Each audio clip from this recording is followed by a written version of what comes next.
My name is Andrew Drazy. Today is April 8th, 2019. The time is 4 o'clock. We're at St. John's Northwestern Military Academy. I'm interviewing Forrest Gunderson, who was born on May 26, 1920 in Oconomowoc, Wisconsin, and served in World War II in the Army Air Force and worked as a training command, training B-24 pilots as a second lieutenant. This interview is sponsored by the Bell Tower Memorial.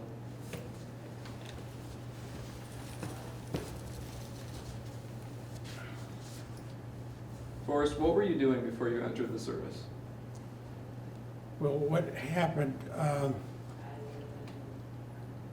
after high school, I was working with my dad on a farm, and as the fall approached of 38 and 39, I started to take a correspondence course on diesel engineering. And I did that on that winter and the following fall and winter to complete the correspondence. And then I went to Chicago and had about 5 weeks of in-house training with the actual equipment and everything, and a test. And I passed the test with honors. And from that, I ended up that I applied for a job at Waukesha Motors, and I got it as a engine test stand and assembly inspector. And I had that job from the spring of 1940 to a little bit past the summer of 42. And at the end of, or at about the end of 42 period of my service, there was an opportunity for me to get a little training in fuel injection, which related again to my diesel training. And so I applied for the job. And what happened, the personnel department said, "Would you mind if we check with your draft board?" Well, I knew if I objected, I had no opportunity to get that job. And so I thought, no, I won't object. In that case, I thought, they may check with the draft board and they may not. If they don't, that's fine. If they do, the board may or may not accept it. And so, well, it turns out that they did check with the draft board. The draft board immediately changed me to 1A and said I was going to be drafted. And I said, if I'm going to be drafted, I would like to enlist. And they said, you have our permission to say that you have not received your draft notice, but you must pass the test or you will be drafted within 10 days or 2 weeks. Like following week, I took the what they call the U.S. Army Air Force flight test, and I passed it, along with 5 others out of 49. But then I was told that I wouldn't be called up right away because there was a waiting list for the training. And as a result, I had a little interval. So while I was going to working at Waukesha Motors, at night I was taking a course from the University Extension. And so when they told me there was going to be a delay, I enlisted at the University of Wisconsin, and I got a full semester in of completing it and started another one, and then they called me up. Okay. Tell me about your early weeks of training and how you adapted to the military lifestyle. Well, what happened, first of all, when I got called up, I was called up to go to Miami Beach. And Miami Beach, this was in January of 43, and at that moment, what was happening in the war, the German submarines were having a field day in sinking cargo ships going around the end of Florida. And they were doing it particularly so at night, because with the silhouette of the light in the background, they could see the shipping and everything like that. So what happened was that Miami Beach and all down the East Coast, they had what they call a blackout. Now, I'm assigned to a hotel, the Hotel Floridian, 6th floor. But because of this blackout, frequently we had very little or no power for the lighting of the room and no power for the elevator. So in order to go to the room, I had 6 floors to climb. So you did it once or twice a day and that's it. Now from there, then I proceeded to have the assignment of going to what's called CTD. That's College Training Detachment. And by the way, that was in Selinsgrove, Pennsylvania. And there's quite a record of how did we go from Florida to Pennsylvania. It was on a train ride, and they ended up having bad food and everything. So by the time we got to Pennsylvania, almost everybody was sick. Fortunately, I didn't, because I only ate orange. I refused to go along with rotten eggs and burnt eggs and everything else. Anyway, when we got to Pennsylvania, the CTD, it's called College Training Detachment. And what you're doing is learning the fundamentals of what makes an airplane fly. What's the principle of flying and that. And also the mechanics of what's in an airplane. Another thing is that you had to learn weather. You had to learn what clouds mean. Why you, like if you're in a cumulonimbus cloud, why you can get into a 200-mile vertical wind and things like this, and you have to learn that. And then another aspect that we had to learn was the rules of the airport and between airport communications and that. And so as a result, that was your primary purpose of being in the CTD.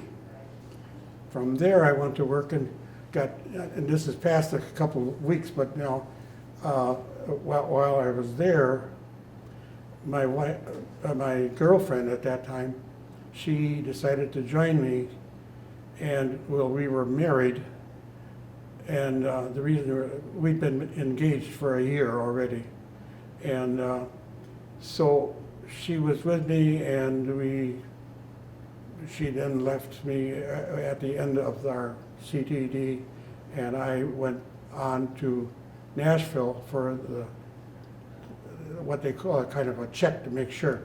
So that was to find out what I had learned at CTD, and also a physical. And when I say a physical, it's more than a normal physical, because they have to find out your physical abilities in your body. In other words, the whole thing. So, for example, your eyes are rods and cones. One is good for color and one is good for depth perception. And believe it or not, both are extremely important. I have a weakness in depth perception and extremely strong in color perception. But I still passed. But anyway, so that was a very exclusive test in that, and I made it. And so then I was transferred to Montgomery for 4 weeks in preliminary before the flights, and then there was a primary, a basic, and an advanced flying of different horsepowers and characteristics, 9 weeks each. And when I completed that, then I finally earned my commission, which was like 15 months from the time I entered. So that. Okay. What was the daily schedule like for you while in the military? I guess that. What was the daily schedule like for you while in the military? Well, that part of it,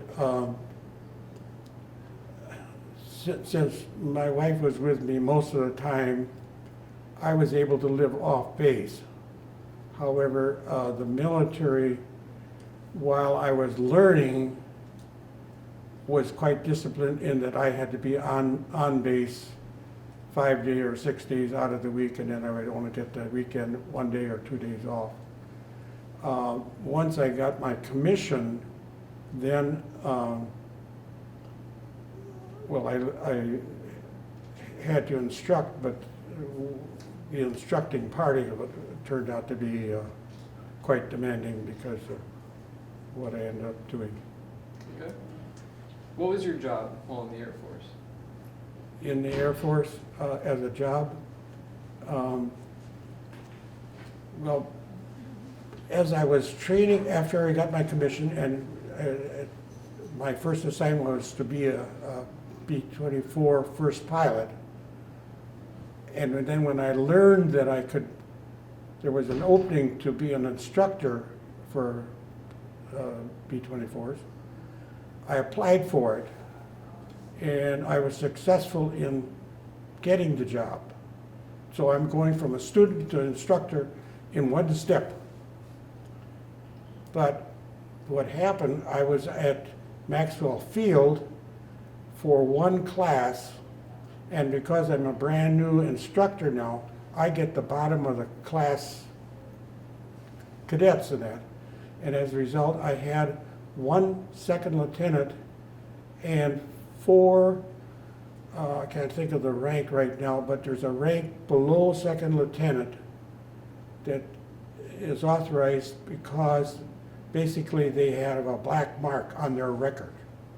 And as a result, they're looked at with that in mind. And out of that, it turns out that one of the gentlemen he just horsed around and didn't settle down, and I had to get rid of him in a hurry. And he also influenced another one, so as a result, 2 of them were gone fairly quickly. Then a third one, I thought that he was going to make it, and after a little more instruction in that, I just gave up on him. And by the way, it isn't just my decision, because I put them up for elimination, and if they really are that way, the second and third checker, in other words, there's two more that they have to take. And they agreed with me, and so all 3 of them were washed out. So then, now I haven't proved that I can instruct yet, really. And as a result, I had to have these, hopefully, 2 good candidates to make it. Well, as a checker, the field had what's called, this instrument checker, it's got a nickname. It's called the Stinker. And he was just very demanding, and as a result, nobody wanted him to be having a check. Well, anyway, when he took my 2 candidates up and they were on the way back, I proceeded to go and meet them on the tarp to find out what happened. And so I said, how'd they do? And this gentleman said it was one of the best rides he'd ever had. Now, to have him say that meant that fortunately I had succeeded in getting him through, and not only that, but that they had done it in a good order. So I immediately thanked both the checker and both students, because after all, they had performed well. And so that was the way that turned out.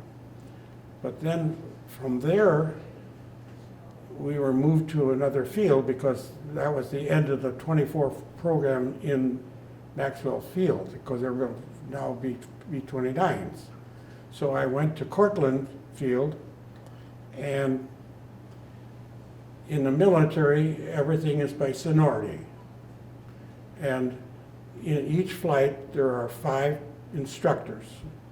And the first two, top two seniority, are the instrument check pilots, and the rest are for that or other duties now.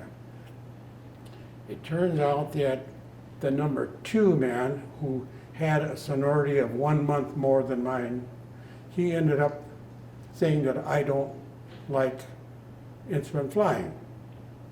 So, and I told him, I said, well, I do. So I offered to replace him. But after all, it wasn't our decision, so we both agreed to have our superior, who was in charge of us, to make the decision, and he said it was fine with him. So it ended up that I turned out to be the checker. And since the number 1 man wasn't also that instrument oriented too much, it ended up that I ended up checking way more than I should have. So I was overloaded. So by the time I got to the second class, out of 28 students, 23 of them I had given a check. The 5 that I didn't give the check were my students, which I refused to give because they need the experience of having somebody else check them. And when that occurred, then my superior said, well, would you like to try doing on a proficiency basis? I said, sure, I'll give it a try. And without any instructions, I was given a pair of students to try to do it. And it turned out that the first pair of students was very easy. No use in going through all of it, but it was very easy. The second pair of students was a little harder, and I think I had 2 classes at the second level. And then I got to the third grouping, and they were stinkers. They were terrible. And I have to explain it, that certain planes have entirely different characteristics than what we were experiencing, and I had to convert them. Well, once I completed converting them, management decided, and by the way, each one of those students up to that point basically were 1 grade higher than I in the earned at that point. So there was no problem really. They were first lieutenants and I was a second lieutenant. But once I completed the difficult ones, they decided that instead of my teaching regular students, that I'd stop that and put everything on a proficiency basis. And instead of being just 5 students, I would get 7 students. And instead of being just regular students of first lieutenants, it turns out they gave me 4 first lieutenants, 1 captain, 1 major, and 1 lieutenant colonel. And it's just as much as saying, hey, seniority means nothing or whatever. I just was given it, and it turned out to be no problem. Okay. What do you consider to be your most important contribution during your service? Well, when I reached the instructing on a proficiency basis, I was the only pilot instructor that was teaching on a proficiency basis for the whole field that I'm aware of. So I would say that was my goal, that it ended up. Did you ever feel nervous while training new pilots? Well, when you say nervous, there's one thing about everything that we've talked about so far was always the challenge of how to convert somebody that had no training or some training into a safe, fully organized person to fly a plane. But there was one other aspect that was different. You see, the field that we moved into when after that first class was really built for the basic trainer.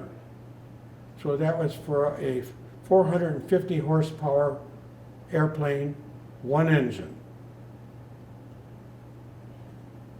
We were trying to fly B-24s, and we got 4 engines, and the single engine was for 450 horsepower, and we're flying 4,800 horsepower. So the taxi strips were too narrow. One runway was so that we couldn't get over the mountain with the B-24, so it was closed day and night. Another one was closed at night because you couldn't see the mountain. And so that was a safety factor, you might say, on the field. Now, as far as the plane is concerned, there was a shortage of B-24s to train.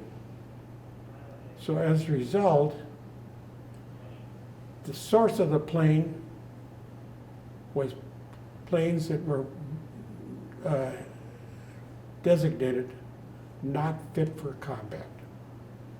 There was little flaws all through the plane, and they were then supplied to us.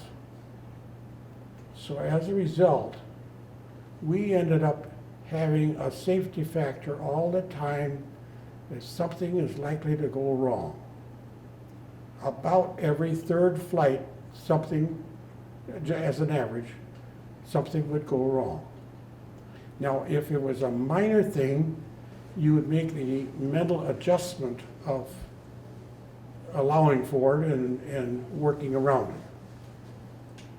But about every third time that something like that happened, it was bad enough, you brought the plane back to the field and got a different plane because it was too dangerous to continue.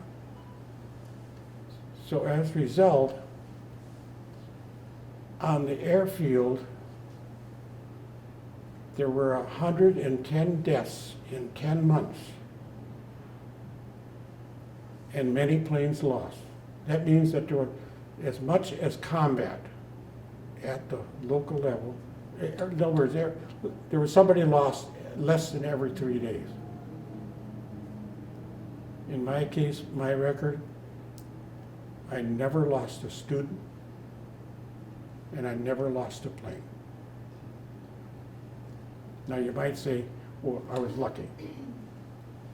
Well, let me just tell you about one of the lucks, and there were about four of these. One day, I took a plane that had been called out on the previous flight, and then it was worked on, and then I took it up. And I was up about 2,500 feet, about 2.5 miles off the perimeter of the airport, and the left inboard engine started to smoke. And it started out a very small smoke, and then it proceeded to get very dark, and then it started to get light again. Well, in the time that it was fairly good smoking of that, I made contact with the tower, and the tower says, "Roger, we see you," and they authorized me to make what's called an emergency landing. Now that we were taught a procedure that cuts out a number of steps for a normal landing so that you can get down safely, hopefully very fast in that.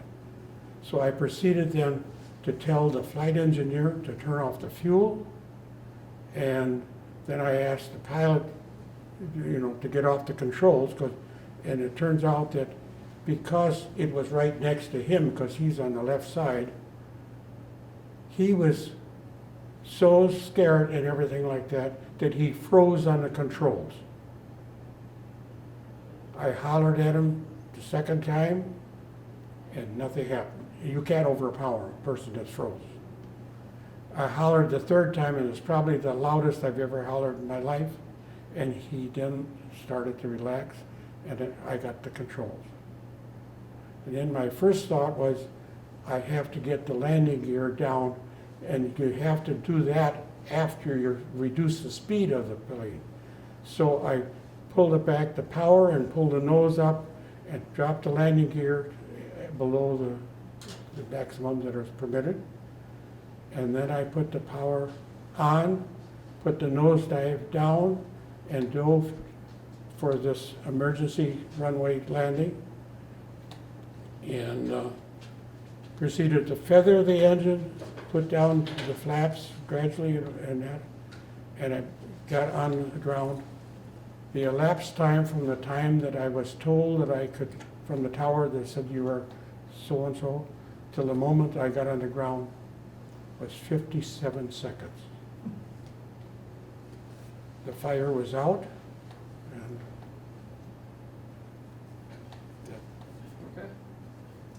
Why did you decide to retire from the military? well, what happened, in my total of B-24 time, I have over 1,000 hours, which is, most pilots get about between 700 to 900 hours in total with all the training and their combat net. But I ended up with extra time because we had a number of things. First of all, I was flying every day, and then we got behind in instructing, and as a result, instead of having 5-hour days, we had 6-hour days. So I ended up over 1,000 hours in B-24 alone, and that was ideal for, well, it was able to go commercially net. But I took a little look at it, and at that time, I would have been qualified to get into a co-pilot for commercial. But there were so many people that were trying to get in that they were paying like $600 a month to a pilot. And since I had already started for my engineering degree in that, I decided to go back to school. Okay. And could you talk a little bit about the story with the plane crash when you were driven home that night? Well, what happened, this is a case of where my wife was with me at that time, and she was carrying our son. So she's pregnant, and she's due to come back home with her parents before delivery. However, she went to the grocery store, and she found out that there was a bad accident in G5. Now, I was working for G5. And so we had no communications, no telephone or anything like that.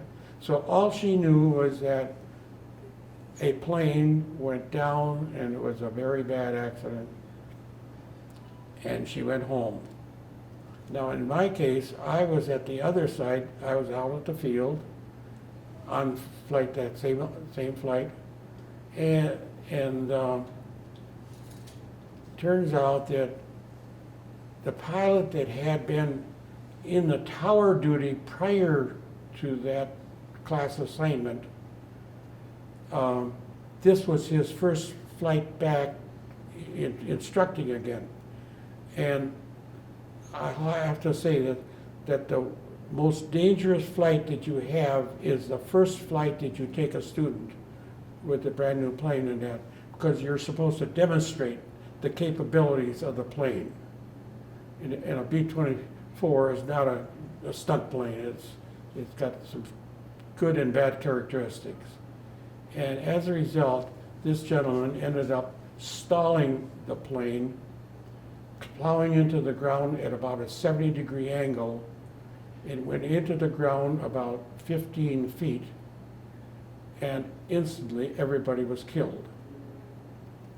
And the chaplain had decided that I should accompany what body parts they could identify to take back to the parents. Well, in the military, you don't say no to your orders and that normally. But because my wife was pregnant and right there, she understood what was going on very well, and this was going to drill it into her some more. So I asked them as politely as I could if I could be excused from the responsibility of accompanying the parts back. And he asked me 3 times. The first and the second, he just kind of said, I understand. The third time he says, okay. So I was excused. But now I've lost my ride to go home because we lived about 20 miles away. So he said, I will take you home. So what happened, the chaplain is sitting, this is a car that's a 2-seater with 2 doors. And he's sitting in the co-pilot position, and I'm sitting in the back seat. So when we drive up to where my wife is staying, she sees the chaplain get out of the car first. And she thinks immediately, I happen to be the person. And then fortunately, about half a minute later or so, I got out of the back seat and then she was relieved. But you can imagine, without having any communication, she thought that I was that person. What are some life lessons that you learned from being in the military? I can't. What are some life lessons that you learned from being in the military? Well, for one thing, because I was dealing with so many different people in the pilot net, there are different nationalities, there are different parts of the country, they have different personal characteristics in that. When somebody would come on board, in some cases, they would like to talk their way and try to get past something. And so if that was their way of trying to cover up that they didn't have the finesse or whatever you want to call it to do it the totally right way in that. So you had those type of people. You had some people that didn't say anything and they didn't have any previous training, and you'd have to start out and you'd have to step by step. But after 2, 3, 4 times around, hey, they might blossom and be your best that you ever had. So you had to keep an open mind as to what is their true capabilities. So that was one of the things. And then another one was that don't make a decision until you really have to, because sometimes if you know 70% of the problem and you come up with a solution and then you find out, oh, the other 30% is at odds to your decision, you have a problem. So keep an open mind as long as you can, and so I ended up in my civilian life being a troubleshooter. In other words, I was an A manager, troubleshooter, and ended up changing jobs about every 2.5 years. And in 2 of the jobs, my predecessor had been fired because of the degree of problems that were involved. So, Okay.